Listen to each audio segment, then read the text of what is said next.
अस्सलामुअलैकुम और 10 स्टूडियो में खुशामदीद। बॉलीवुड की तारीख में कुछ विलन हीरोज से भी ज्यादा याद रखे जाते हैं। उनमें से एक नाम है खिल नायक का ब्लू बलराम। सोचें जरा, 30 साल से ज्यादा का अरसा गुजर गया, लेकिन ये किरदार आज भी लोगों के जहनों में बिल्कुल ताज़ा है। और अब खबर यह है कि ये लेजेंडरी एंटी हीरो एक बार फिर बड़े पर्दे पर धमाका करने के लिए तैयार है। तो आइए आज जरा गहराई में चलते हैं और जानते हैं कि एक विलन की वापसी की ये कहानी इतनी खास क्यों है। और ये सिर्फ एक फिल्म की वापसी नहीं है, ये संजय दत्त के लिए एक बहुत ही ज़ाती मिशन है। जब वो कहते हैं ना कि ये फिल्म उनके दिल के करीब है, तो ये सिर्फ अल्फाज नहीं, ये एक ऐसा ख्वाब है जिसे वो ना जाने कितने सालों से अपने दिल में बसाए हुए थे। इस एक जुमले से ही अंदाज़ा हो जाता है कि ये वापसी उनके लिए कितने ज़्यादा मायने रखती है। अच्छा, तो आज हम इस कहानी की कई दिलचस्प परतें खोलने वाले हैं। हम अपना सफर शुरू करेंगे 1993 की असल खलनायक की शानदार विरासत से और ये समझने की कोशिश करेंगे कि उसका एंटी हीरो किरदार इतना खास क्यों था। फिर हम देखेंगे कि अफवाहों से हकीकत तक का सफर कैसे तय हुआ, ब्लू की वापसी का ऐलान कैसे हुआ और सबसे हैरानकुन बात, वो ख्वाब जो जेल की दीवारों के पीछे देखा गया। और आखिर में हम इस पर भी बात करेंगे कि इस विलन का मुस्तकबिल क्या हो सकता है। तो नई फिल्म की बात करने से पहले हमें थोड़ा वक्त में पीछे जाना होगा, तकरीबन 30 साल पीछे। आखिर 1993 में ऐसा क्या हुआ था कि खलनायक सिर्फ एक फिल्म नहीं रही, बल्कि एक कल्ट क्लासिक बन गई। एक ऐसी फिल्म जिसे वक्त के साथ साथ परस्तारों ने एक अलग ही दर्जा दे दिया, एक ऐसा सकाफती तूफान जिसे आज भी याद किया जाता है। आइए एक नज़र में कुछ बुनियादी हकाइक देखते हैं। सुभाष घई की हिदायतकारी में बनने वाली इस फिल्म की कास्ट ही देखें। संजय दत्त, माधुरी दीक्षित और जैकी श्रॉफ। 6 अगस्त 1993 को ये फिल्म रिलीज हुई और इसने दुनिया भर में 24 करोड़ रुपए का बिजनेस किया, जो कि इस जमाने में एक बहुत बहुत बड़ी रकम थी। लेकिन बात सिर्फ पैसों की नहीं थी। अरे, फिल्म ने तो तहलका मचा दिया था। यह 1993 की दूसरी सबसे बड़ी हिट फिल्म थी। इसे फिल्म फेयर में 11 नामजदगियां मिलीं और इसके गानों की 1 करोड़ से ज्यादा कैसेटें फरोख्त हुईं। चूली के पीछे क्या है गाने पर तो पूरे मुल्क में एक बहस ही छिड़ गई थी। लेकिन सबसे बढ़कर इस फिल्म ने संजय दत्त को हमेशा के लिए बॉलीवुड का सबसे बड़ा एंटी हीरो बना दिया। फिल्म के कामयाबी का सबसे बड़ा राज था उसका मरकजी किरदार ब्लू। तो आइए समझते हैं कि ब्लू बॉलीवुड के रिवायती हीरो से इतना अलग क्यों था और कैसे उसने तारीख ही बदल कर रख दी। ये एंटी हीरो आखिर होता क्या है? सीधे लफ्ज़ों में एंटी हीरो कहानी का वो मरकजी किरदार होता है जिसमें वो रिवायती हीरोज़ वाली खूबियां नहीं होती। वो अक्सर अच्छे और बुरे की लड़ाई में कहीं बीच में खड़ा होता है, लेकिन फिर भी लोग उससे जुड़ जाते हैं। ब्लू बलराम इसकी बेहतरीन मिसाल था। और यही तो कमाल था डायरेक्टर सुभाष घई का।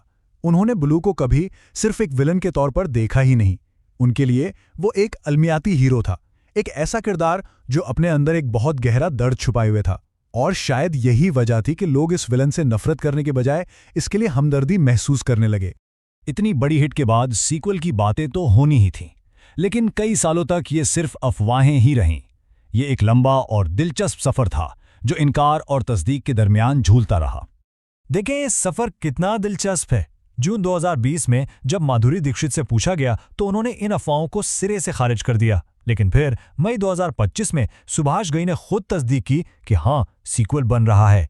और आखिरकार अप्रैल 2026 में वो दिन आया जब संजय दत्त ने खुद खलनायक रिटर्न्स का बाज़ाब्ता ऐलान कर दिया। और बस इसी ऐलान के साथ बरसों का इंतजार खत्म हो गया। ब्लू की वापसी अब कोई अफवाह नहीं बल्कि हकीकत बन चुकी थी। तो आइए देखते हैं कि इस नए प्रोजेक्ट के बारे में क्या तफसीलात सामने आई हैं। सबसे पहली बात, इस सीक्वल को 1993 की ब्लॉकबस्टर फिल्म की नई तशरीह कहा जा रहा है। इसका मतलब है कि ये शायद वहीं से शुरू ना हो जहां पहली फिल्म खत्म हुई थी, बल्कि हमें एक बिल्कुल नया जाविया देखने को मिल सकता है। और जो पहली झलक दिखाई गई है ना, इससे साफ लग रहा है कि ये पुराना ब्लू नहीं है। टीजर में एक ज्यादा सख्त, जख्मी और खतरनाक ब्लू नजर आता है। ऐसा लगता है कि नई फिल्म पहले से कहीं ज्यादा गहरी और संजीदा होने वाली है, जो शायकीन को एक बिल्कुल नया तजर्बा देगी। लेकिन इस फिल्म की सबसे हैरानकुन बात इसकी कहानी नहीं, बल्कि इस कहानी का आगाज है। सीक्वल का यह ख्याल किसी राइटर के कमरे में नहीं, बल्कि एक ऐसी जगह पैदा हुआ जिसका कोई तसव्वुर भी नहीं कर सकता था। जरा तसव्वुर करें, यरवाड़ा जेल में कैद के दौरान संजय दत्त ने कहानी का बुनियादी खाका तैयार किया। फिर उन्होंने अपने 4000 साथी कैदियों से इस पर राय ली और उनकी दिलचस्पी देखकर वो खुद हैरान रह गए। उन कैदियों ने 4000 सफ़ात पर मुश्तमिल आइडियाज़ जमा कराए, जिन्हें दत्त ने पढ़ा और अपनी कहानी को मज़ीद बेहतर बनाया। और आखिरकार जब वो पेरोल पर बाहर आए तो उन्होंने ये मुकम्मल तस्वुर सुभाष घई को सुनाया, जो इसे सुनकर बहुत पुरजोश हुए। ये वाकई एक बेमिसाल कहानी है। खुद असल डायरेक्टर सुभाष घई के अल्फाज भी इस सीक्वल से वाबस्ता ऊंची तवक्कात पर जोर देते हैं। उनका कहना है कि ब्लू बलाराम का ये मशहूर किरदार निभाना संजय दत्त के लिए एक बड़ा चैलेंज है, लेकिन उन्हें पूरा यकीन है कि वो इसे दोबारा साबित करके दिखाएंगे। तो ऐलान हो चुका है, कहानी का आगाज भी हम जान चुके हैं, लेकिन अब भी कई सवालात बाकी हैं। इस विलन का मुस्तकबिल अभी भी पूरी तरह से लिखा नहीं गया है और बहुत कुछ दांव पर लगा है। तो खिलनायक रिटर्न्स के पर्दे के पीछे अब भी कौन से राज छुपे हैं, आइए देखते हैं कि हम क्या जानते हैं और वो क्या बातें हैं जो हमें अभी जानना बाकी हैं। अच्छा, तो अब तक की सूरत हाल ये है, हमें पता है कि संजय दत्त ही बूल होंगे, फिल्म एक नई तशरीह होगी और सुभाष घई उसे डायरेक्ट नहीं कर रहे हैं। लेकिन दूसरी तरफ सवालात का एक पूरा पहाड़ है। पूरी कास्ट कौन है, कहानी की तफसीलात क्या हैं, नया डायरेक्टर कौन है, और सबसे बड़ा सवाल, फिल्म आखिर रिलीज कब होगी? यही तजस्सुस है जो शायकीन को बेचैन किए हुए हैं। और आखिर में एक बड़ा सवाल रह जाता है, क्या एक जदीद सीक्वल कभी भी अपनी मशहूर और क्लासिक असल फिल्म के साए से सही मानों में बाहर निकल सकता है? इस सवाल का जवाब तो वक्त ही देगा। आपकी इस बारे में क्या राय है, हमें कमेंट्स में जरूर बताइएगा। और हाँ, मजीद ऐसी दिलचस्प वीडियोस के लिए हमारे YouTube चैनल को सब्सक्राइब करना और हमें फॉलो करना ना भूलें। शुक्रिया।